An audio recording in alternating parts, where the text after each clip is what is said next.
ગત તારીખ 23/8/2024 રોજ ભક્તિનગર પોલીસ સ્ટેશન ખાતે આ ગુનાના ફરિયાદીએ એક હકીકત જણાવેલ કે આ ગુનાના આરોપીએ કાવતરું રચી ફરિયાદીનો સંપર્ક કરી કે દહેગામ પાસે લીંબ ગામ છે, ત્યાં 510 વીઘા જમીનમાં એક ભવ્ય મંદિર તથા ગૌશાળા બનાવવાની છે. તેની માટે આ આરોપીઓએ એવું કીધું ફરિયાદીને કે જો અમે ડાયરેક્ટ ખેડૂતો પાસે જશું તો વધારે ભાવ લેશે, જેથી કરીને તમે આ જમીનનો સોદો કરી આપો. આવી રીતે આરોપીઓએ ફરિયાદીને વિશ્વાસમાં લઈ તેની પાસેથી સાટાખાતના 3,04,50,000 રૂપિયા મેળવી ફરિયાદી સાથે છેતરપિંડી કરી છે. અને ગુનાની હકીકતને ધ્યાનમાં લઈ આ ગુનાના 8 આરોપી વિજય પ્રકાશ સ્વામી ઉર્ફે વીપી સ્વામી, જય કૃષ્ણ સ્વામી ઉર્ફે જેકે સ્વામી, માધવપ્રિય સ્વામી ઉર્ફે એમપી સ્વામી, દેવપ્રકાશ સ્વામી ઉર્ફે ડીપી સ્વામી, લાલજીભાઈ બાવભાઈ ઢોલા જે આ ગુનાના દલાલ તરીકે સામે આવ્યા હતા ફરિયાદી સામે, અને સુરેશભાઈ ગોરી પણ એજન્ટ છે, અને ભૂપેન્દ્રભાઈ શનાભાઈ પટેલ, વિજયસિંહ આલુસિંહ ચૌહાણ આ બંને ખેડૂત બનીને ફરિયાદી સામે આવ્યા હતા.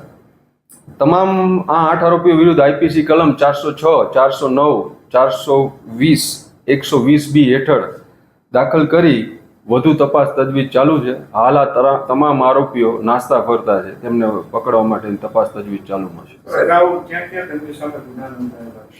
આ આરોપીઓ વિરુદ્ધ ગુજરાતના અલગ અલગ પોસ્ટમાં કુલ 8 જેવા આ જ પ્રકારના ગુના નોંધાયેલા છે. કયા પોલીસ સ્ટેશન?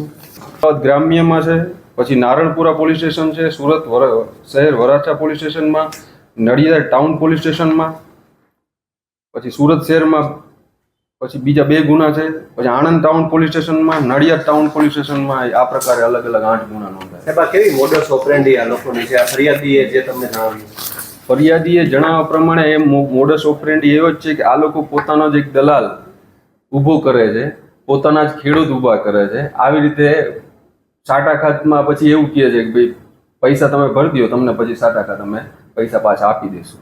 જુનાગઢ સહિતની જગ્યાએ તપાસ પણ થઈ છે. આ આરોપીઓને પકડવા માટેની જુનાગઢ તથા ગુજરાતના અલગ અલગ જિલ્લાઓમાં અમે અલગ અલગ ક્રાઇમ બ્રાન્ચ, EOWની ટીમો તપાસ તજવીજ ચાલુમાં છે.